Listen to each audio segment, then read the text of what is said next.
លើគឺយើងបានមកដល់ឆុងឈីងហើយបងប្អូនគ្នាគឺមកដល់កន្លែងសួនសត្វដែលគេល្បីបូផែនដាណាបងប្អូនគ្នាអូយមេឃយីវាថាកាត់ដៅចង់អាយ៉ាក្បាលបងសត្វខ្លាឃ្មុំផែនដាគឺជាសត្វប្រវត្តិសាស្ត្ររបស់ប្រទេសចិនបងប្អូនគ្នាដែលគេល្បីនៅក្នុងរឿងកុងហ្វូផែនដានៅក្នុង World Wide ពិភពលោកណាបងប្អូនគ្នាហើយនៅកន្លែងដែលខ្ញុំឈរនេះដែរគឺជាកន្លែងដើមកំណើតនៃការចិញ្ចឹមសត្វផែនដានៅក្នុងឯប្រទេសចិនដែលមានឈ្មោះថា Shishu Park ណាបងប្អូនគ្នាគឺគេបង្កើតឡើងនៅក្នុងឆ្នាំ1954បន្ទាប់មកនៅក្នុងឆ្នាំ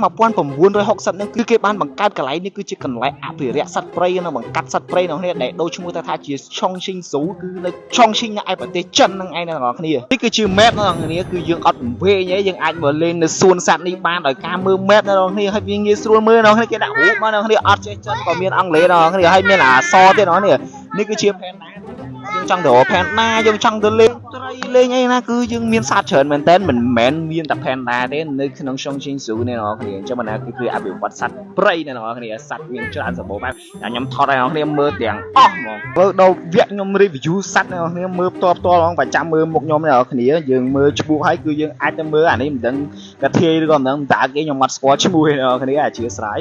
នេះវាអត់មានទេមិញដោយសារវាមិនដឹងមិនបានអត់ជ័យគ្នាមើលអានេះវិញគ្នានេះឈ្មោះវាគឺ Red Ear Slider ណាបងប្អូនគ្នាអញ្ចឹងនេះគឺវាចាញ់មកច្រើនមែនតើអ្នកទាំងអស់គ្នានេះបងប្អូនគ្នាគឺដើមមួយទៀតបងប្អូនគ្នាគឺវាមានទំហំទៅដល់50ទៅ80សង់ទីម៉ែត្របងប្អូនគ្នាហើយវាមានទម្ងន់ទៅដល់60ទៅ100គីឡូណាបងប្អូនគ្នាអាហ្នឹងគឺធំមែនតើបងប្អូនគ្នានេះឃើញប៉ប៉ុនណានុយបដាបើថានៅក្រៅមានចង់ប៉ប៉ុនខ្ញុំអ្នកទាំងអស់គ្នានេះគឺជាពណ៌ដែលគេហៅនិយាយថា longest point on the world so far ណាបងប្អូនគ្នាហើយពណ៌វាគឺវាមានប្រវែង8ទៅ9ម៉ែត្របងប្អូនគ្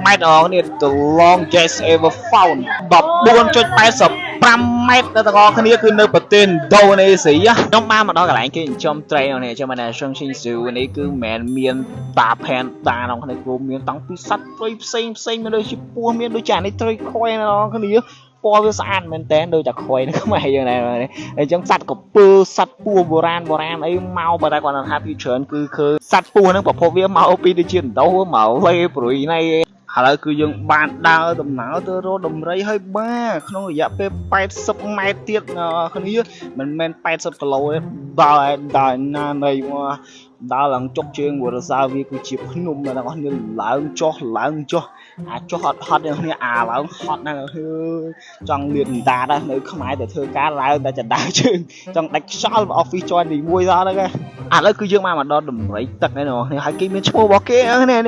ឃើញឈ្មោះហ្នឹងនេះសើមានឈ្មោះឡៃជីងអីហ្នឹងឈ្មោះគេ cute ហ្នឹងនេះអញ្ចឹងនេះអាចមកមើលផ្ទាល់នៅក្រៅបានហ្នឹងមានឃើញហ្នឹងប៉ុណ្ណានៃនោះដូចជ្រូកយ៉ាងណាបងប្អូននិ